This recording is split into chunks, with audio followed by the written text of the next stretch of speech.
ایک سوال ایک صاحب نے کیا ہے کہ یہ شبہ سود، انہوں نے کہا کہ اگر سود کا چلن ہو جائے تو ہماری قوم ترقی کر جائے۔ گویا مسلمان آج جو معاشی اعتبار سے بچھڑے ہوئے ہیں اس کی وجہ ہے کہ مسلمانوں میں سود کا چلن نہیں ہے۔ ابھی ایک ویڈیو بنی جس میں یہ بات کہی گئی ہے کہ جس چیز سے دوسروں کو ترقی ہو، کوئی ضروری نہیں کہ وہ چیز مسلمانوں کے لیے بھی ترقی کا باعث ہو۔ اگر غلاظت کھا کر کے خنزیر چربی والا ہو جاتی ہے، مطلب نہیں کہ بکری بھی غلاظت کھا کے اس کے اندر بھی چربی بڑھ جائے گی، موٹی ہو جائے گی۔ مسلمانوں کی ترقی کا پیمانہ الگ ہے، غیر مسلموں کی ترقی کا پیمانہ الگ ہے۔ باقی رہا یہ مسئلہ کہ سود کا چلن حقیقت کیا ہے، اس کو ایک تو اس کی دینی صورتحال ہے کہ اللہ رب العزت نے اس کو حرام قرار دیا اور اس کی الگ مذمت ہے۔ اس سے ہٹ کر کے جو صحیح صورتحال ہے وہ یہ کہ آج ہمارے ہاں جو کاروباری پریشانیاں ہیں ان کی وجہ سود کا چلن نہ ہونا نہیں ہے کہ بھائی سود نہیں ہے اس لیے پریشانی ہے، سود آ جائے تو چیزیں جائز ہو جائے، بلکہ اصل وجہ ہے بد معاملگی، یعنی معاملے کا گندہ ہونا۔ اس کی تشریح یہ ہے کہ مسلمانوں کو پیسہ نہیں ملتا، محنت کرنا چاہتے ہیں لیکن پیسہ نہیں، اور جن مسلمانوں کے پاس پیسہ ہے وہ دینا نہیں چاہتے۔ وہ کیوں دینا نہیں چاہتے؟ انہیں معلوم ہے کہ اگر ہم ان کو پیسہ دیں گے کاروبار کے لیے، جس کو شریعت میں مضاربت کہتے ہیں، تو اب یہ سمجھ لیجئے کہ پیسے کی امید یہ حماقت ہے۔ پیسہ مل جائے کسی کو بہت خوش قسمت ہے، ورنہ پیسہ ملتا نہیں ہے۔ تو اب بہت سے لوگ مسلمان ایسے ہیں ہمارے جاننے میں، آپ لوگ بھی اگر آپ غور کریں تو آپ کو مل جائیں گے کہ ان کے پاس پیسے ہوتے ہیں لیکن وہ نکال کر کے دیتے نہیں ہیں۔ اب چاہ نہ چاہ کیا ہوتا ہے، یہ مسلمان غیر مسلموں سے سودی قرض لیتا ہے یا بینک سے لیتا ہے، پھر ان کی قسطیں نہیں دے پاتا یا وہ لوڈ زیادہ ہو جاتا ہے، سود پر سود چڑھتا ہے، اور اس طرح وہ بجائے نفع اٹھانے کے وہ گھر کی قرقی بھی کروا بیٹھتا ہے، وہ جو ہے وہ بھی گنوا دیتا ہے۔ اور مسلمان قرض اس لیے نہیں دے رہا کہ مسلمان سودی قرض تو دیتا نہیں عموماً، حالانکہ کچھ بدبخت مسلمان بھی ایسے ہیں جو سودی قرض دیتے ہیں، لیکن عام طور سے مسلمان سودی قرض نہیں دیتا، اور سمپل قرض وہ اس لیے نہیں دیتا کہ اس کو ملنے کی کوئی توقع نہیں ہے۔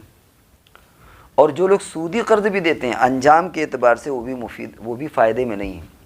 آپ سروے کر لیں کہ جو لوگ سودی قرض دیتے ہیں وہ چاہے مسلمان ہو یا غیر مسلمان ہو، انجام کے اعتبار سے ان کا بھی نقصان ہو جاتا ہے۔ بہت سے لوگ ایسے ہوتے ہیں جو رقمیں لے کر کے بھاگ جاتے ہیں، مار دیتے ہیں وہ۔ اب آپ کسی کو قتل تو نہیں کر سکتے کہ جان سے مار دیں، وہ کہتے ہیں بھائی ہے نہیں، جو سمجھ میں آ کر لو۔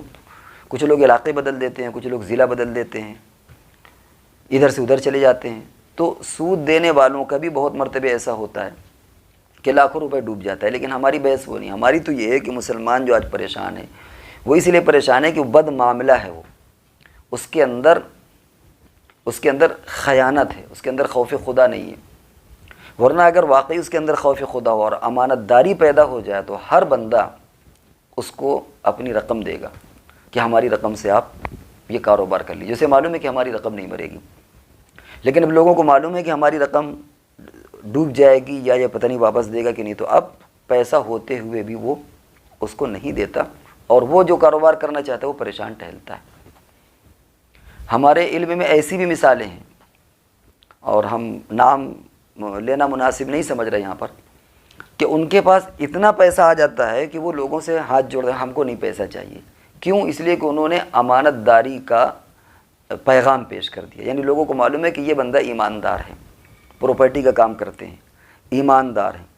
پتہ چلا کہ ساری عورتیں جن کے یہاں کچھ پیسے ہیں یا جن کے کوئی انتقال ہو گیا یا ایکسیڈنٹ میں اور حکومت کی طرف سے پیسہ ملا، اب وہ ان کے پاس آتے ہیں کہ اس پراپرٹی میں ہمارا پیسہ خدا کے واسطے لگا لیجئے۔ وہ کہتے ہیں نہیں ابھی ہم کو ضرورت نہیں ہے، کیونکہ ان کو معلوم ہے کہ یہ آزمائے ہوئے ہیں، یہ دھوکہ نہیں دیں گے۔ ہماری رقم نہ صرف یہ کہ رقم ملے گی بلکہ اضافہ ہو کر کے ملے گی۔ الحمدللہ چھوٹا کام شروع کیا تھا، آج بہت بڑا کاروبار کر رہے ہیں، اور پیسے کی کوئی کمی نہیں، بلکہ وہ خود لوگوں سے معذرت کرتے ہیں کہ ابھی ہم کو ضرورت نہیں ہے۔ اور کتنے لوگ ایسے ہیں جو پیسہ چاہ رہے ہیں لیکن ان کو دینے والا نہیں ہے کوئی۔ تو معلوم یہ ہوا کہ ہماری ترقی رکنے کا راز وہ یہ نہیں ہے کہ ہم سودی لین دین ہمارے اسلام کے اندر منع ہے، بلکہ اصل راز یہ کہ ہمارے اندر خیانت ہے، ہمارے اندر معاملے کی گندگی ہے۔